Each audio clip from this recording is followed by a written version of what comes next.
Mikhail the guardian Angel. കാവൽ മാലാഖയെ എത്തിയ Mikhail രക്ഷപ്പെടുമോ ഇല്ലയോ? ദ ഗ്രേറ്റ് ഫാദർ എന്ന ചിത്രം രചനയും സംവിധാനവും ചെയ്ത് അബ്രഹാമിന്റെ സന്തതികൾ എന്ന ചിത്രത്തിന് തിരക്കഥയൊരുക്കിയും മലയാള സിനിമയിലെ മാസ് ത്രില്ലർ ഫിലിം മേക്കേഴ്സിന്റെ ലിസ്റ്റിൽ പേര് വന്നയാളാണ് ഹനീഫ് അദേനി.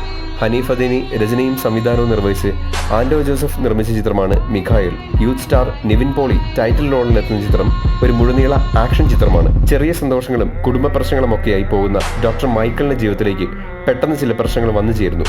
തന്റെ കുഞ്ഞനുജത്തിയെ ശല്യം ചെയ്യുന്ന, അവളുടെ ജീവൻ ആപത്തിലാക്കുന്ന ചില പ്രശ്നങ്ങളും വ്യക്തികളും.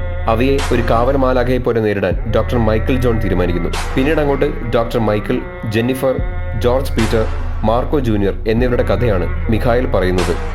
വലിയ കഥയും മാസ് ട്വിസ്റ്റുകളും രോമാഞ്ചം വരുത്തുന്ന ഡയലോഗ് ഡെലിവറിയും കണ്ണു നനയ്ക്കുന്ന സെന്റിമെന്റ് സീനുകളും ഹൃദയസ്പർശിയായ കുടുംബകഥയും ഒന്നും പ്രതീക്ഷിച്ച് നിങ്ങൾ തിയേറ്ററിലേക്ക് ചെന്ന് കയറിയേക്കരുത്. നിരാശയാവും ഫലം. കൂടെ പഠിക്കുന്ന കൊച്ചിടിച്ചതിന് ആത്മഹത്യ ചെയ്യുന്ന പയ്യനും അതിന്റെ പേരിൽ ഇടിച്ച കൊച്ചിനെ കൊല്ലാൻ നോക്കുകയും ചെയ്യുന്ന ശക്തമായ കുടുംബകയുടെ കഥയാണ് ചിത്രത്തിൽ പറയുന്നത്.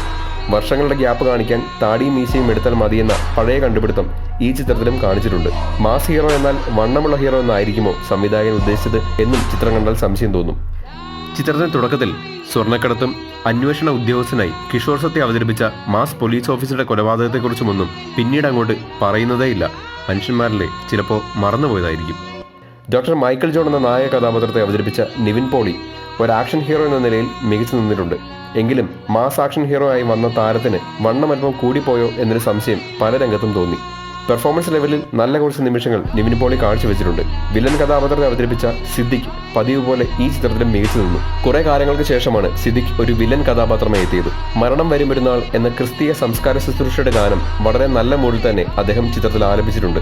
മറ്റൊരു വില്ലനെ അവതരിപ്പിച്ച ഉണ്ണി മുകുന്ദനും വളരെ മികച്ചു നിന്നു. ഡയലോഗ് ഡെലിവറിയിൽ കുറച്ചുകൂടി ശ്രദ്ധിച്ചാൽ നന്നായിരുന്നു. മസിൽ സ്റ്റാർ എന്ന് വിളിക്കുന്നതുകൊണ്ടാവാം ചിത്രത്തിൽ നിരവധി ഇടങ്ങളിൽ ഉണ്ണിയുടെ ബോഡി ഷോ കാണാൻ സാധിച്ചു. ഒരിടത്ത് കുളിസീനും. പക്ഷേ ഒട്ടുമിക്ക ഡയലോഗുകളിലും തീട്ടമെന്ന വാക്ക് ചേർത്ത് ഉണ്ണിക്ക് വേണ്ടി സംഭാഷണങ്ങൾ എഴുതിയത് അദ്ദേഹത്തിന് ട്രോളർമാർക്ക് നിർദ്ദയം വിട്ടുകൊടുക്കാൻ സംവിധായകൻ നടത്തിയ സൈക്കോളജിക്കൽ മൂവ്മെന്റ് ആണോ എന്നും സംശയിക്കേണ്ടിയിരിക്കുന്നു. എന്തായാലും ലുക്കിന്റെ കാര്യത്തിൽ ഉണ്ണി മുകുന്ദൻ തന്നെ ചിത്രത്തിൽ നമ്പർ 1. സുദേവ് നായർ, സിജോയ് വർഗീസ്, കലാഭവൻ ഷാജോൺ എന്നിവർ വെറുതെ മരിക്കാൻ വേണ്ടി മാത്രം വന്ന പോലെ തോന്നി. ബാബു ആന്റണി, മഞ്ജിമ മോഹൻ, KPC ലളിത, അശോകൻ എന്നിവർക്ക് ചിത്രത്തിൽ പ്രത്യേകിച്ച് വലിയ പ്രാധാന്യമൊന്നും തന്നെ ഇല്ലായിരുന്നു. സുരാജ് വെഞ്ഞാറമൂടിന്റെ കഥാപാത്രവും JD ചക്രവർത്തി അവതരിപ്പിച്ച മുഹമ്മദ് ഈസായും മികച്ചു നിന്നു. ജയപ്രകാശ്, ശാന്തി കൃഷ്ണ എന്നിവരും തങ്ങളുടെ റോളുകൾ ഭംഗിയാക്കാൻ ശ്രമിച്ചിട്ടുണ്ട്. ആവശ്യമില്ലാത്ത എന്തൊക്കെയോ സീനുകൾ ചിത്രത്തിലുണ്ടെന്ന് തോന്നി. പ്രത്യേകിച്ച് 3 ദിവസം വെറുതെ പോലീസ് സ്റ്റേഷൻ കസ്റ്റഡിയിൽ വെച്ചിട്ട് 4-ാം ദിവസം വെറുതെ പുറത്തിറക്കി വിടുന്നതും വെറുതെ ഇടയ്ക്കിടയ്ക്ക് വന്ന് ആരൊക്കെയോ ഭീഷണി മുഴക്കുന്നതും അങ്ങനെ മാസെന്ന് തോന്നിപ്പിക്കാൻ വില്ലന്മാരുടെ കുളി മുതൽ എക്സസൈസ് വരെ ചിത്രത്തിൽ കാണിക്കുന്നുണ്ട്. ഗോപിസുന്ദർ ഒരുക്കിയ പശ്ചാത്തല സംഗീതം വളരെ മികച്ചു നിന്നു. ഇടയ്ക്ക് വന്ന 2 ഗാനങ്ങൾ ആവശ്യമില്ലാത്തതായി തോന്നി. ആക്ഷൻ സീക്വൻസുകളോട് ചേർന്ന് നിൽക്കുന്ന ചടുലമായ ഫ്രെയിമുകൾ നല്ല സിനിമാറ്റോഗ്രാഫിയിലൂടെ വിഷ്ണു പണിക്കർ കാഴ്ചവെച്ചിരിക്കുന്നു. ഓവറോൾ നോക്കിയാൽ പാതി വെന്ത പരിപ്പോടെ കഴിച്ച ഫീലായിരുന്നു മിഖായേലിന്. ഇടയ്ക്കിടെ നല്ല എരിവ് തോന്നും, പക്ഷേ വേഗാതെ കിടക്കുന്ന പരിപ്പിന്റെ ചുവ വേറെയായി തോന്നും. തീരെ മോശം പറയാത്ത ഒരു ആവറേജ് ആക്ഷൻ ചിത്രം എന്ന് മിഖായേലിനെ വിശേഷിപ്പിക്കുന്നു.